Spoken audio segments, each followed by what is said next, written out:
Bismillah, Assalamualaikum warahmatullahi wabarakatuh.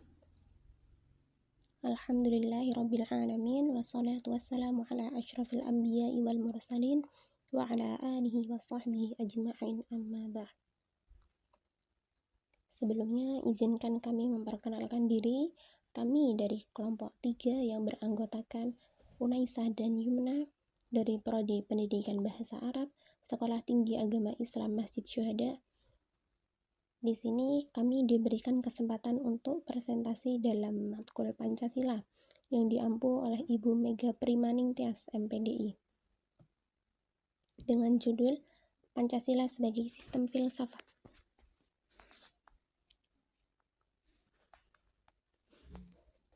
Pancasila sebagai dasar negara Indonesia bukanlah sekadar kumpulan nilai-nilai belaka.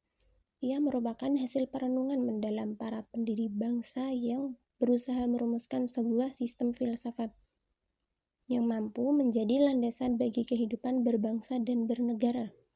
Dalam konteks sejarah, Pancasila lahir dari pergulatan bangsa Indonesia dalam mencari identitas nasional yang mampu menyatukan keberagaman.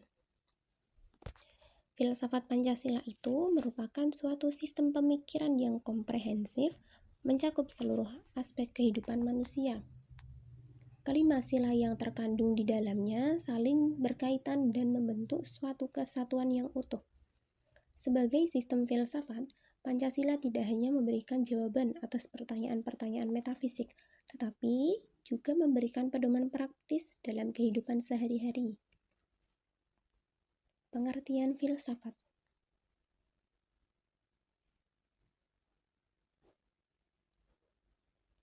Menurut Nasution, 1973, secara etimologi, istilah filsafat berasal dari bahasa Yunani yaitu philosophia. Istilah ini terdiri dari dua kata. Yang pertama, philos. Kata philos yang berarti cinta atau kecintaan.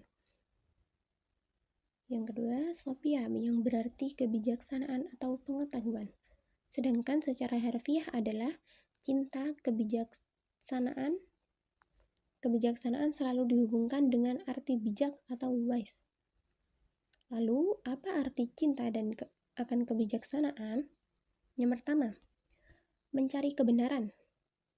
Filsuf selalu berusaha menggali lebih dalam untuk menemukan jawaban yang paling benar dan mendalam tentang berbagai hal. Yang kedua, berpikir kritis. Filsafat melatih kita untuk berpikir secara logis, rasional, dan sistematis. Yang ketiga, memahami dunia. Filsafat membantu kita memahami dunia yang kompleks dan mencari makna di balik segala sesuatu. Yang terakhir, menjadi manusia yang lebih baik. Dengan memahami diri sendiri dan dunia sekitar kita, filsafat membantu kita menjadi manusia yang lebih bijaksana dan berkarakter. Jadi singkatnya, filsafat adalah sebuah perjalanan intelektual yang mengajak kita untuk terus bertanya, terus mencari, dan terus belajar. Dengan memahami arti harfiah filsafat, kita dapat lebih menghargai nilai dan pentingnya filsafat dalam kehidupan kita sehari-hari.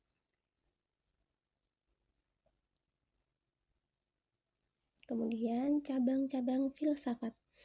Cabang-cabang filsafat terbagi menjadi 6. Yang pertama, ontologi. Pengertian ontologi adalah cabang filsafat yang mempelajari tentang keberadaan, realitas, dan hakikat segala sesuatu. Ontologi atau seringkali disebut dengan istilah metafisika merupakan salah satu cabang ilmu filsafat yang menjelaskan mengenai hakikat segala sesuatu yang ada dan membahas mengenai watak yang sangat mendasar dari benda ataupun realitas yang ada di belakang pengalaman yang langsung. Pada dasarnya, ontologi menjelaskan mengenai segala hal yang ada. Pertanyaan yang akan dibongkar tidak terbatas, misalnya, apa hakikat ruang dan waktu, materi, gerak, dan perubahan tersebut. Apa asal mula alam jagat raya ini dan pertanyaan lainnya. Kemudian yang kedua, epistemologi. Pengertian epistemologi adalah cabang filsafat yang membahas tentang pengetahuan.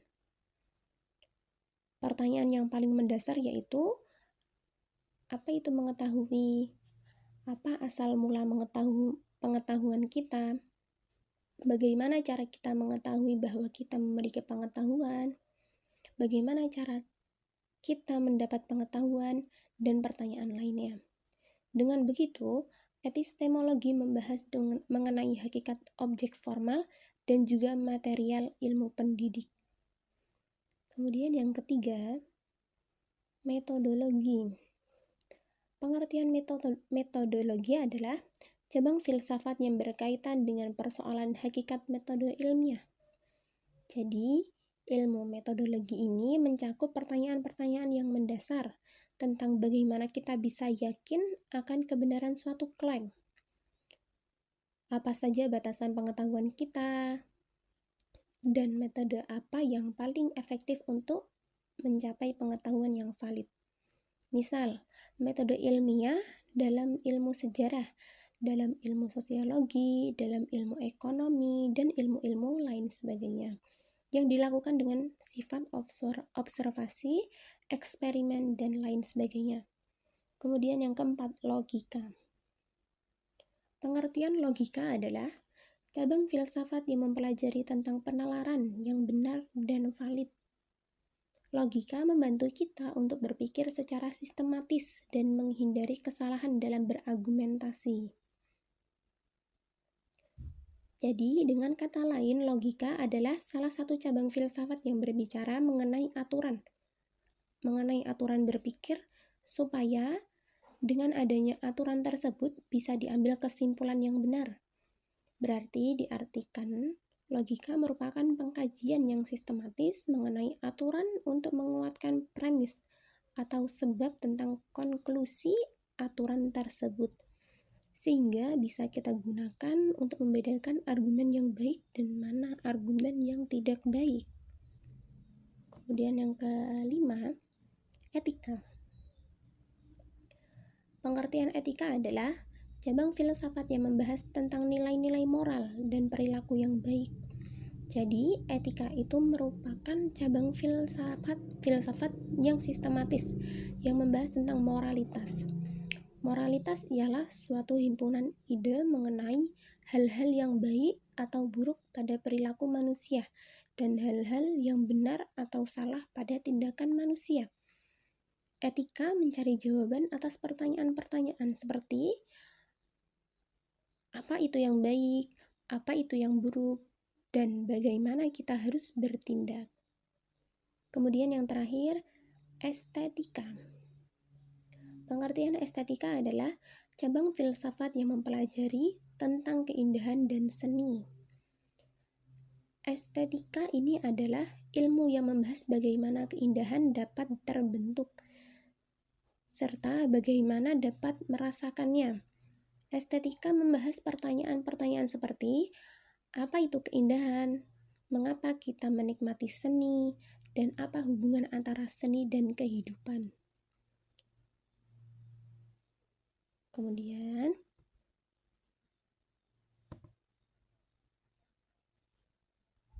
kesatuan sila-sila Pancasila.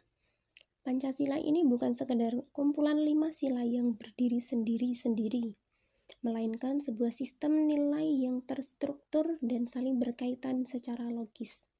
Setiap sila memiliki posisinya masing-masing dalam hierarki nilai, dan bersama-sama membentuk satu kesatuan yang utuh dan koheren. Kesatuan sila-sila Pancasila sebagai satu kesatuan dibagi menjadi 3. Yang pertama sistematis, yang kedua hierarkis, yang ketiga logis. Yang pertama sistematis. Sistematis adalah sila Pancasila yang tersusun secara sistematis, saling berkaitan dan melengkapi satu sama lain. Pancasila merupakan suatu sistem karena terdiri dari unsur-unsur yang paling berhubungan terorganisir secara teratur. Setiap sila memiliki fungsi dan peran yang spesifik dalam sistem keseluruhan. Sifat sistematis dari Pancasila menunjukkan bahwa Pancasila bukan hanya sekedar kumpulan ide, tetapi merupakan sebuah sistem nilai yang hidup dan dinamis. Dengan memahami sistematika Pancasila, kita dapat mengimplementasikan nilai-nilai luhur Pancasila dalam kehidupan sehari-hari dan berkontribusi dalam membangun bangsa yang lebih baik. Contoh penerapannya. Penerapan dalam bidang pendidikan.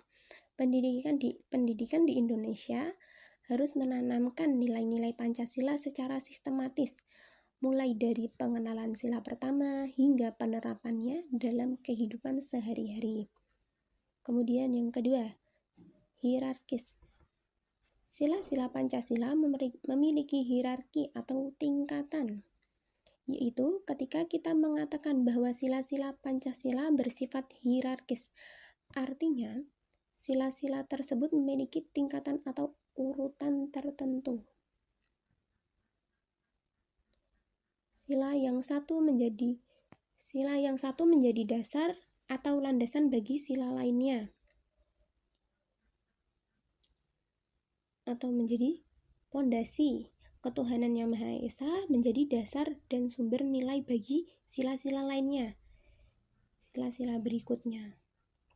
Contoh penerapan dalam kehidupan yaitu pendidikan.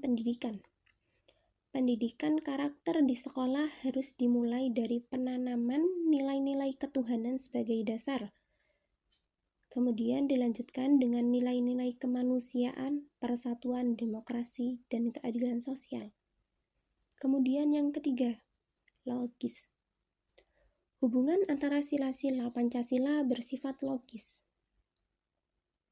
Arti logis berarti mengacu pada hubungan sebab akibat yang jelas dan masuk akal antara satu sila dengan sila lainnya. Artinya, setiap sila memiliki dasar pemikiran yang rasional dan dapat dijelaskan secara logis. Contoh kelogisan Pancasila, sila pertama dan kedua. Yang pertama, sila pertama dan kedua. Keyakinan kepada Tuhan mendorong kita untuk memperlakukan sesama manusia dengan keadilan dan beradab. Yang kedua, sila kedua dan ketiga. Pengakuan atas martabat manusia mendorong kita untuk bersatu dalam membangun bangsa. Yang ketiga, sila ketiga dan keempat. Persatuan Indonesia hanya dapat terwujud melalui mekanisme demokrasi yang menjunjung tinggi nilai-nilai musyawarah. Dan yang terakhir, sila keempat dan kelima. Demokrasi yang sehat akan menghasilkan kebijakan-kebijakan yang berkeadilan bagi seluruh rakyat. Kemudian lanjut di unsur-unsur Pancasila sebagai sistem filsafat yang akan dilanjutkan dengan rekan saya. Kepada Mbak Yumna kami persilahkan.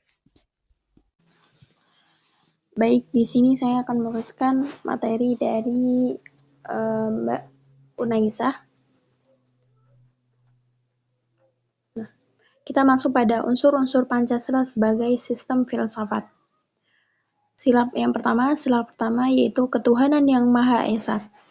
Ketuhanan yang Maha Esa mengandung nilai ketuhanan yang mengakui keberadaan Tuhan yang Maha Esa. Nah, pada sila pertama ini memiliki makna yang mendalam. Nah, mari kita bedah satu persatu, yaitu yang pertama, arti ketuhanan yaitu mengacu pada keyakinan akan adanya Tuhan atau kekuatan tertinggi yang menciptakan dan mengatur alam semesta. Kemudian yang Maha Esa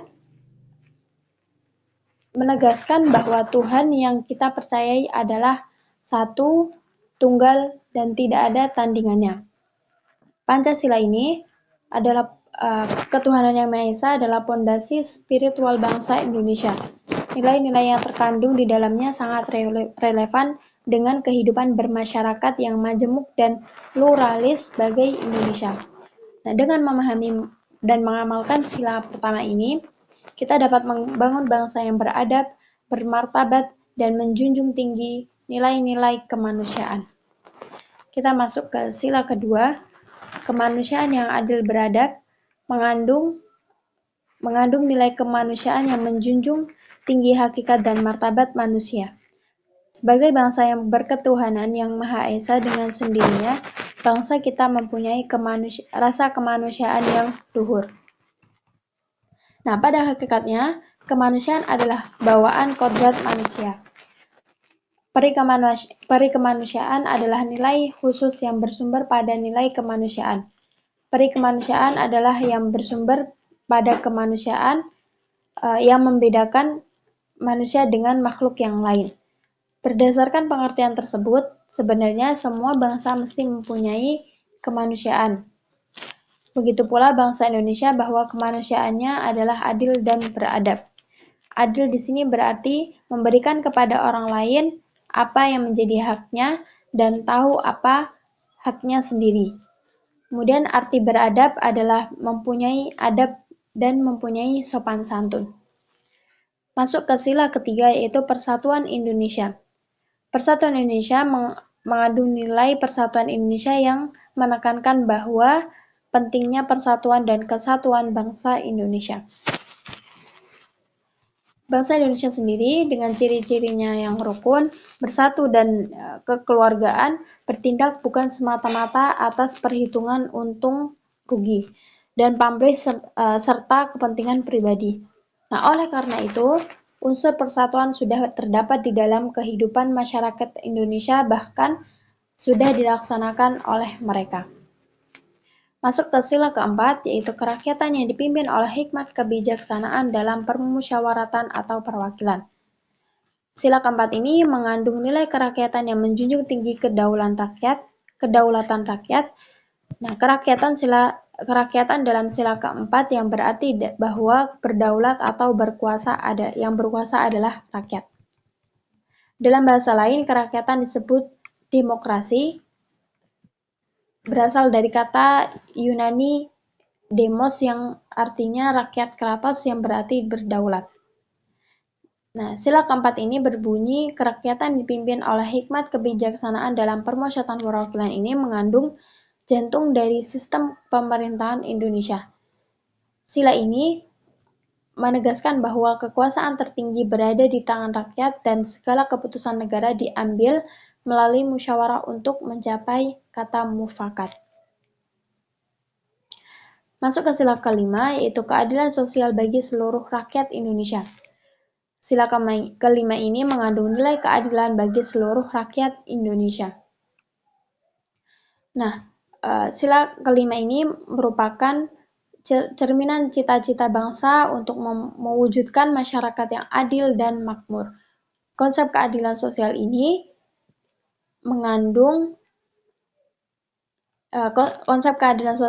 memiliki dimensi yang sangat luas dan mencakup berbagai aspek kehidupan.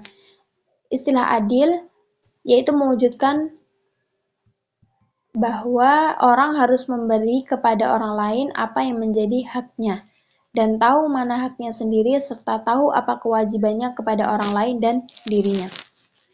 Masuk ke slide selanjutnya, yaitu inti dari sila-sila Pancasila. Nah, Pancasila sebagai dasar negara Indonesia memiliki 5 sila yang berkaitan dan membentuk satu kesatuan yang setiap sila memiliki inti atau makna mendasar yang menjadi pedoman bagi kehidupan berbangsa dan bernegara. Nah, berikut adalah inti dari masing-masing sila Pancasila. Yang pertama yaitu ketuhanan yang Maha Esa. Memiliki inti yaitu kepercayaan kepada Tuhan yang Maha Esa sebagai sumber segala sesuatu dan landasan moralitas. Memiliki makna yaitu mengimani dan mengabdi kepada Tuhan sesuai dengan agama dan kepercayaan masing-masing. Menjunjung tinggi nilai keagamaan, menghargai perbedaan agama dan keyakinan. Kemudian kemanusiaan yang adil dan beradab. Memiliki inti yaitu pengakuan atas harkat dan martabat manusia sebagai makhluk ciptaan Tuhan. Maknanya, menghargai hak asasi manusia, memperlakukan sesama manusia dengan adil, menjunjung tinggi nilai-nilai kemanusiaan. Kemudian Persatuan Indonesia.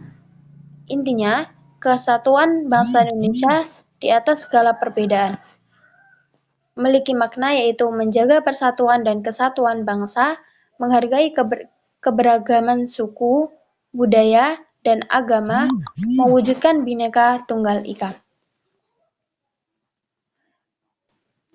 Keempat, kerakyatan yang dipimpin oleh hikmat kebijaksanaan dalam permusyawaratan atau perwakilan. Intinya yaitu kekuasaan tertinggi berada di tangan rakyat dan segala keputusan negara diambil melalui musyawarah untuk mencapai mufakat. Maknanya dari sila keempat ini yaitu menghargai pendapat orang lain, demokrasi, partisipasi politik, dan pemerintahan yang bersih. Kelima, yaitu keadilan sosial bagi seluruh rakyat Indonesia. Memiliki inti yaitu mewujudkan masyarakat yang adil dan makmur bagi seluruh rakyat Indonesia. Maknanya, pembagian hasil pembangunan yang merata, penghapusan kemiskinan, menciptakan lapangan kerja yang layak dan produktif. Kesimpulan, sila-sila Pancasila yang merupakan sistem filsafat, pada hakikatnya merupakan suatu kesatuan organis. Artinya, antara sila-sila Pancasila itu saling berkaitan dan saling berhubungan, bahkan saling mengkualifikasi. Sebagai sistem filsafat, Pancasila memberikan landasan yang kuat bagi kehidupan berbangsa dan bernegara di Indonesia.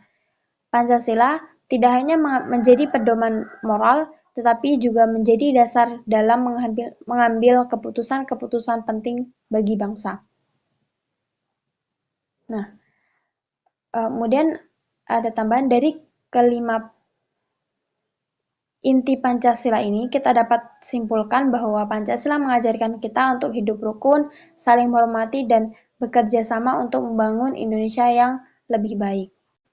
Nah, sebelum saya tutup, di sini saya ada kata-kata dari Muhammad Hanif Dzakiri, yaitu Pancasila adalah ideologi bangsa dan negara.